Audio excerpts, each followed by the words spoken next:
Royal Enfield एक ऐसी bike जिसकी सिर्फ आवाज सुनते ही पता चल जाता है कि ये कौन सी बाइक है। आज रॉयल एनफील्ड का बुलेट लेने का हर एक का सपना होता है, मेरा भी है, शायद आपका भी होगा। लेकिन क्या आपको पता है कि ये बुलेट बनाने वाली कंपनी एक टाइम पे बंद होने वाली थी, लेकिन उसे एक इंडियन ने बचाया था। और रॉयल एनफील्ड पहले सुई बनाती थी और ये सुई बनाने वाली कंपनी आज इंडिया की नंबर 1 बाइक बनाने वाली कंपनी कैसे बन गई, तो चलो जानते हैं। ये बात है 1851 की, जब जॉर्ज डाउनसेट ने इंग्लैंड के अंदर सिलाई मशीन की सुई बनाने का काम शुरू किया था। और फिर 1882 के अंदर उसके बेटे ने उसके बिजनेस को आगे बढ़ाया और साइकिल के कुछ पार्ट बनाने का काम भी शुरू कर दिया। और उसके बेटे ने कुछ साल बाद खुद की साइकिल बनाना भी शुरू कर दिया, लेकिन इससे इन्हें बहुत लॉस होने लग गया था। और 1851 के अंदर रॉबर्ट जॉब वॉकर स्मिथ ने और रॉबर्ट ईडी ने मिलकर इस कंपनी को खरीद लिया। और 1892 के अंदर इस कंपनी का नाम बदलकर ईडी मैन्युफैक्चरिंग लिमिटेड रख दिया। और फिर उसके एक साल बाद ब्रिटिश आर्मी के लिए उसे कुछ साइकिल बनाने का ऑर्डर मिला और फिर उसने कंपनी का नाम बदलकर एनफील्ड मैन्युफैक्चरिंग नाम रख दिया। और कुछ टाइम के बाद उसे रॉयल एनफील्ड नाम यूज करने की भी अनुमति मिल गई थी। और 1898 में रॉयल एनफील्ड ने पहली बार मोटर से चलने वाली क्वाडी साइकिल बनाई थी, जो कुछ ऐसी थी। और फिर कंपनी ने अपना नाम बदलकर द एनफील्ड साइकिल लिमिटेड नाम रख दिया। और 1901 में कंपनी ने अपनी पहली मोटरसाइकिल को लंदन में स्टैनली साइकिल शो में लॉन्च किया और सभी लोग इस मोटरसाइकिल को देखते ही रह गए। और फिर उसके बाद 1914 में जब फर्स्ट वर्ल्ड वॉर हुआ था, उसके दौरान बेल्जियम, ब्रिटेन, फ्रांस, अमेरिका और रूस की सेनाओं के लिए इसने मोटरसाइकिल का प्रोडक्शन किया था। और फिर उसके बाद 1924 के अंदर अपनी पहली स्पोर्ट बाइक 351 को लॉन्च किया।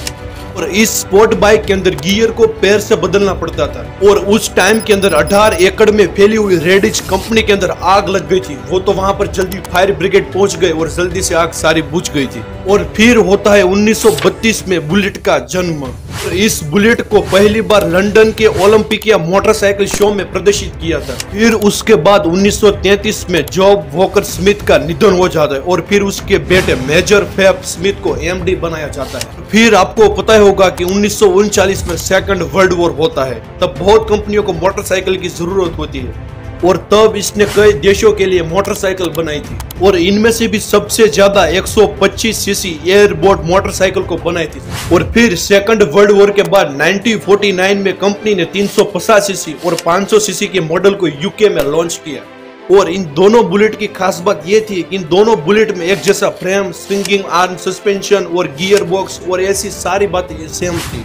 और फिर एक Indian businessman KR. Sudarshan Iyer को एक बुलेट ये बहुत अच्छा लगा और इसने सोचा कि इसे ब्रिटेन से इंडिया लाना है। और बुलेट को इंडिया में लाने के लिए इसने मद्रास मोटर कंपनी की शुरुआत की। और फिर 1952 में इंडियन सरकार ने इंडियन आर्मी के लिए 800 बुलेट का ऑर्डर दिया था और वो उस जमाने के लिए बहुत बड़ा ऑर्डर था। और ये 800 बुलेट का ऑर्डर पूरा करने के लिए रॉयल एनफील्ड को इंडिया में असेंबली यूनिट बनाना पड़ा।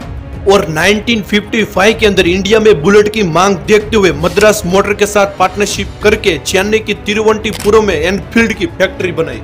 और इस फैक्ट्री के अंदर एक साल के अंदर 163 बाइक बनती थी। लेकिन 1967 में कंपनी के पास सिर्फ 2 मॉडल बचे थे और ये बहुत कम लोग इस मॉडल को ले रहे थे। उस टाइम के अंदर राजदूत जावा बहुत बिकती थी और सभी लोग इसको ही ले रहे थे। फिर 1993 में कंपनी ने फर्स्ट डीजल इंजन वाली बाइक को लॉन्च किया। लेकिन 1994 आते तक कंपनी को आर्थिक तंगी का सामना करना पड़ा और यूके में कई कारखाने थे जो सभी बंद करने पड़े। लेकिन इंडिया में बुलेट बनाना जारी रखा, लेकिन ये भी ज्यादा दिन तक नहीं चला और कंपनी को बहुत लॉस होने लग गया था। और मार्केट में कई सारी गाड़ियां आ गई थी जिसकी वजह से बुलेट को बहुत कम लोग ले रहे थे। और जब अंत में बहुत लॉस होने लग गया तब 1994 में इंडिया में ट्रैक्टर बनाने वाली कंपनी आयशर ग्रुप को कंपनी को बेच दिया। और आयशर ग्रुप ने इस कंपनी का नाम रॉयल एनफील्ड मोटर लिमिटेड रख दिया। आयशर ग्रुप को लगा कि इसकी हम इंडिया के अंदर मार्केटिंग करेंगे तो इंडिया के मार्केट में ये गाड़ी चल सकती है, लेकिन ऐसा कुछ भी नहीं हुआ।